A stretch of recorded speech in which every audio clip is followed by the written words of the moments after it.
de te fâcher de cette façon. Nous arrivons dans un instant. Allez, je veux retourner chez moi. Plus tard, monsieur le lutin, plus tard.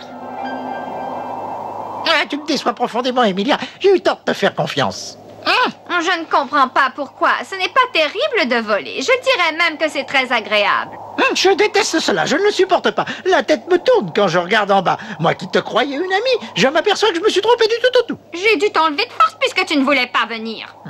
Est-ce que tu es devenue folle? Est-ce que tu as envie de me faire tomber pour me faire rompre les os? Je t'ordonne d'atterrir.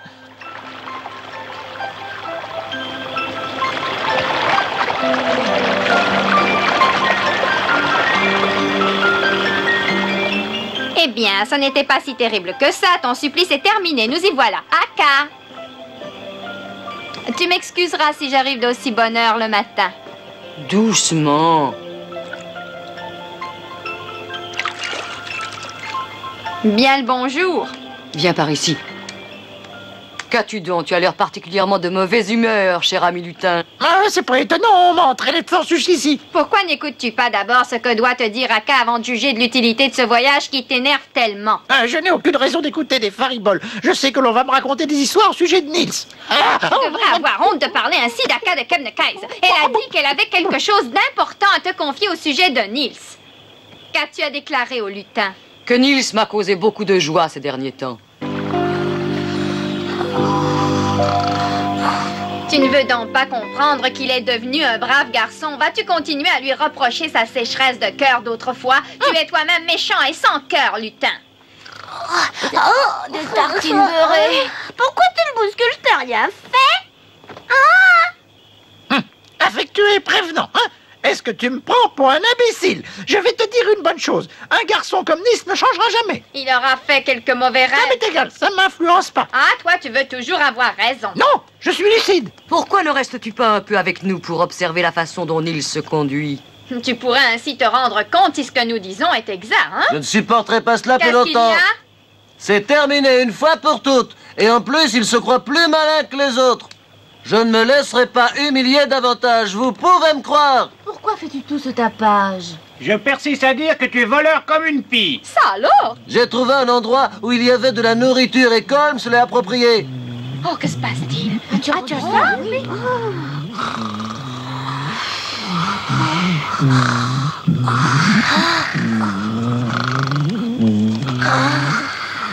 Et rien ne le dérange, il dort. Personne ne peut fermer l'œil et lui dort comme si de rien n'était.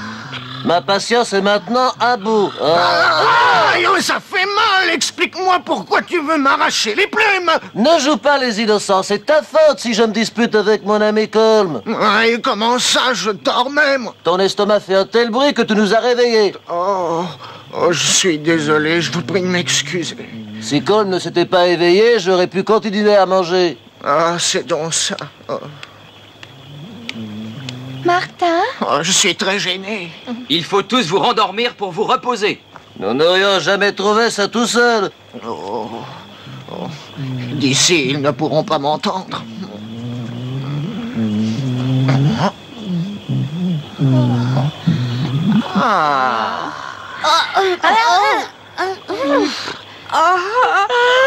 T'as fait de beaux rêves? Bonjour Martin, pourquoi tu l'air fâché?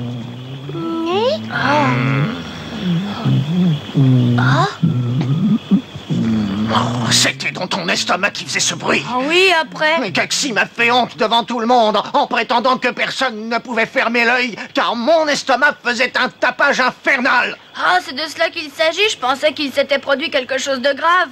J'ai faim, c'est simple. Et c'est tout ce que tu trouves à dire. Ils m'ont traité comme le dernier des derniers et il ne te vient pas à l'idée de présenter tes excuses. Nom d'un petit bonhomme, c'est un peu fort. T'es méchant. Tâchez de trouver à manger.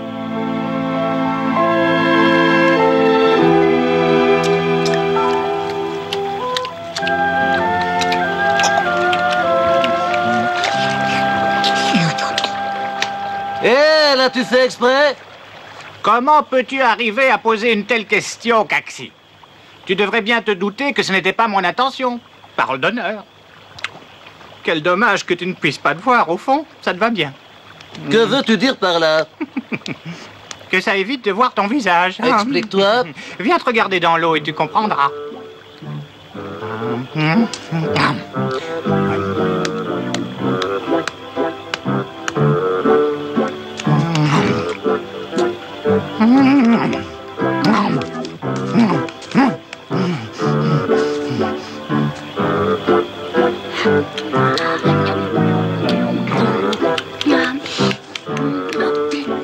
Très bien, je voudrais savoir ce que vous avez pu faire d'extraordinaire pour avoir cette grosse branche avec ses baies. Rien de spécial, on a cherché comme d'habitude. Et les baies sont très bonnes.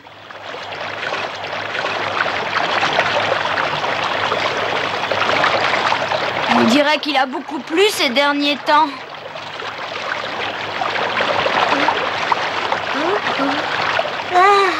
Retiens-moi, Nils. Je sens que je vais glisser. Ça y est, je te l'avais dit, je glisse.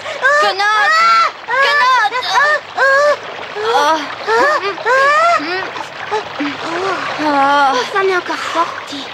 Nils. Oh, regarde.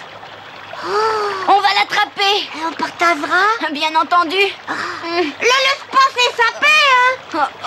Tente d'être un peu plus adroit.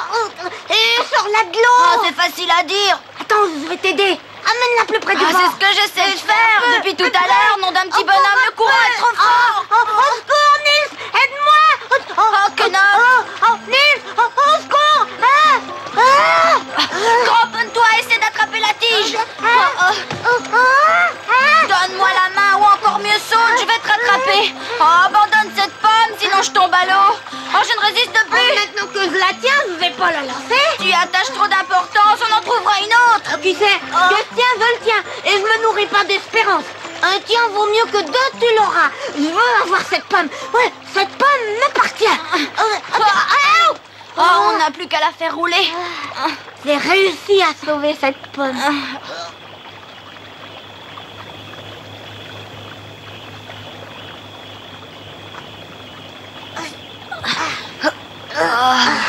Je n'aurais jamais pensé qu'une pomme était aussi lourde. Savais-tu qu'il existait des pommes aussi grosses que celle-là? Ça sent bon. Si ce maudit lutin ne nous avait pas ensorcelés, cette pomme nous paraîtrait normale. Je déteste ce sac à malice stupide. Si jamais il me tombait sous la main, je lui tordrais le cou. Et moi, qu'est-ce que tu crois que je lui ferais? J'enfermerais ce monstre épouvantable dans une cage solide, je lui taperais sur le nez et je lui marcherais dessus. Je le foulerais aux pieds et ferais des grands bonds vers son ventre en sautant de plus en plus haut. Je veux m'en aller. Mets-moi vite chez